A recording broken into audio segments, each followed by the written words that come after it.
नमस्कार दोस्तों, मेरा चैनल कथा भक्ति सागर में आप लोग का स्वागत है। आज हम नवरात्रि के तीसरे अध्याय की कथा सुनेंगे। मेघा ऋषि बोले कि इस तरह असुर सेना का संहार होते देख महाअसुर सेना नायक चिंचोर देवी के से युद्ध करने के लिए आगे आया और समर भूमि में देवी पर वरानों की वर्षा करने लगा। वह ऐसा प्रतीत हो रहा था जैसे सुमेर पर्वत के शिखर पर जलधारा बरस रहा हो। देवी ने असुर के उस कृत्य को विफल करने के लिए वानों द्वारा असुर के वानों को सहज में ही काट कर उसके घोड़ों पर शरणार्थियों का वध कर डाला।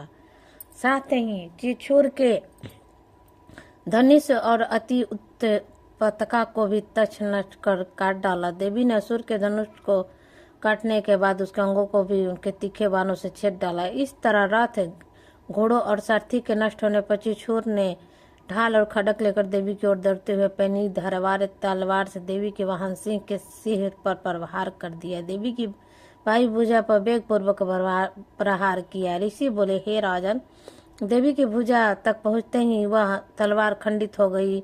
इस पर क्रोधवेश में आंखें लाल करके उस असुर ने हाथ में शूल लेकर देवी भद्रकाली पर प्रहार किया। असुर का वह शूल आकाश से गिरते हुए सूर्यमंडल की तरह अपने हित से प्रकाशित हो गया।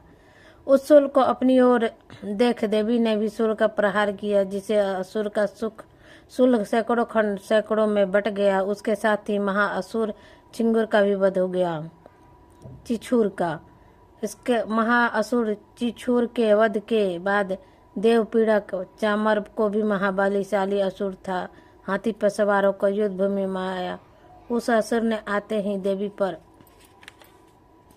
प्रहार किया, लेकिन देवी ने हुंकार मात्र से उस शक्ति को निष्फल करके धरती पर डाल दिया। शक्ति को निष्फल होकर धरती पर गिरते देख चामर ने क्रोध में भरकर शूल चलाया, लेकिन देवी ने उसे भी अपने बाणों से काट दिया। तभी देवी का वाहन सिंह उछलकर हाथी के सिर पर चढ़कर असुर के साथ भीष्म बाहु युद्ध करने लगा। युद्ध करते ही दोनों ही धरती पर आ गए। क्रोधवश में परस्पर भीष्म प्रहार करते हुए युद्ध करने लगे। फिर देवी का वाहन सिंह वेग पूर्वक आकाश की ओर उछलकर जब धरती को आने लगा तो उसने अपने पंजों से महाअसुर चामर का सिर धड़ से अलग कर दिया। इस तरह देवी ने शिला और वृक्ष प्रहार से उद्धत हो तथा दांतों, मसूड़ों, थप्पड़ों के कराल को मार डाला। क्रोधवश में देवी ने उद्धत मसल डाला तो बसकल को भिंदीपाल से, वानों से ताप और अंधक को मौत के घाट उतार दिया। 3 नेत्रों वाली देवी परमेश्वरी ने त्रिशूल से उग्रस, उग्रवीर और महानु नामक असुर का वध कर दिया। इस तरह खड़क के प्रहार से देवी ने बिडाल का सिर धड़ से अलग कर दिया। दुर्दम दुर्गम नाम दैत्य को भी देवी ने अपने वानों से प्रहार कर यमलोक भेज दिया। इस तरह महिषासुर ने जब यह देखा कि उसकी सारी सेना का संहार हो रहा है, तब वह भैंस के रूप में देवी के गणों को पीड़ित करने लगा। वह किसी गणों को थुथुन से, किसी को खोरों से, किसी को पुछ से, किसी को सिंह से, किसी को दौड़ते हुए, किसी को सिंह गरजते हुए, किसी को घुमाकर, किसी को तीव्र श्वास के छोड़े से पीड़ित कर धरती पर गिरा दिया। इस तरह गण शिव को धरती पर गिरा कर वह देवी के वाहन सिर को मारने के लिए दौड़ा तो देवी का बड़ा क्रोध आया। देवी को क्रोधित देखकर महाशाली महिषासुर भी क्रोधित हो अपने खुरों से धरती को खोदने लगा। वह बड़े बड़े पर्वतों को उखाड़ उखाड़ कर धरती पर गिराते हुए घोर गर्जना करने लगा। महिषासुर द्वारा वेग से टक्कर देने के कारण धरती क्षुब्ध हो फटने लगी। पूंछ के टकराने से समुद्र धरती की ओर चारों ओर डूबने लगा। उसके द्वारा सिंगों को हिलाने से मेघ फट गया। उसके निश्वास लेने पर निकली प्रचंड वायु के वेग से आकाश में उड़े सैकड़ों ही पर्वत धरती पर गिरने लगे। इस तरह क्रोधवश में उस महाअसुर को अपनी ओर आते देख चंडिका देवी ने उसका वध करने के उद्देश्य से महाक्रोध किया। देवी ने पासा फेंक कर उस महामाली असुर को बांध दिया। जब महासुर पासा में बन गया तो अपने भैंस का रूप त्याग कर तत्काल सिंह का रूप धारण कर लिया। जब देवी ने सिंह बने उस असुर का सिर काटने को त्वरे हुए, तब वह असुर उसी समय तलवार हाथ में धारण किए पुरुष के रूप में दिखाई पड़ने लगा।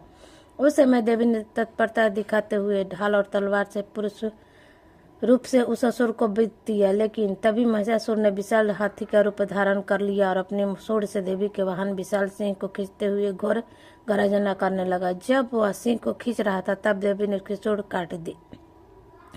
इस पर वह महाअसुर पुनः भैंस बन गया और पूर्व की भांति ही चराचर जीवों सहित सैकड़ों को पीड़ित करने लगा। उस दैत्य को ऐसा करते देख देवी क्रोधित जगत जननी चंडिका बार बार उद्दम मधु का पान कर लेती, नेत्रों को लाल कर लेती। दूसरी ओर बल और पराक्रम के नशे में चूर हुआ वह असुर गरजने लगा, अपने सिंगों द्वारा चंडिका देवी को पर्वत फेंकने लगा। उन पर्वत को अपने बाणों से चकनाचूर करते हुए देवी बोली। उस समय देवी का मुख मधुमय से लाल था, जो बानी लड़खड़ा रही थी। देवी बोली, हे मूर्ख, जब तक मैं मधुपान करूं तब तक तू जितना चाहे उतना गरज ले, लेकिन जब मेरे हाथों तेरी यहीं पर मृत्यु होगी तब देवता गर्जना देखेंगे।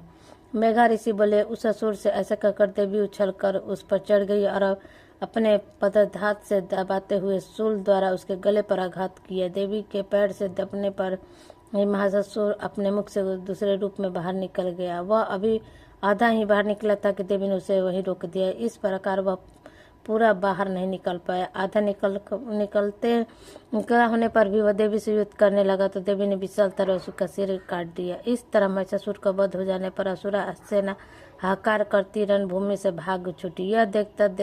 यह देख देवता खुशी हो गए। उन्हें दिव्य ऋषि के साथ देवी की स्तुति की गर्दवर्धन गाजन करने लगे और अप्सराएं नृत्य करने लगी। इसके आगे का अध्याय हम चौथा अध्याय अगले अध्याय में पढ़ेंगे।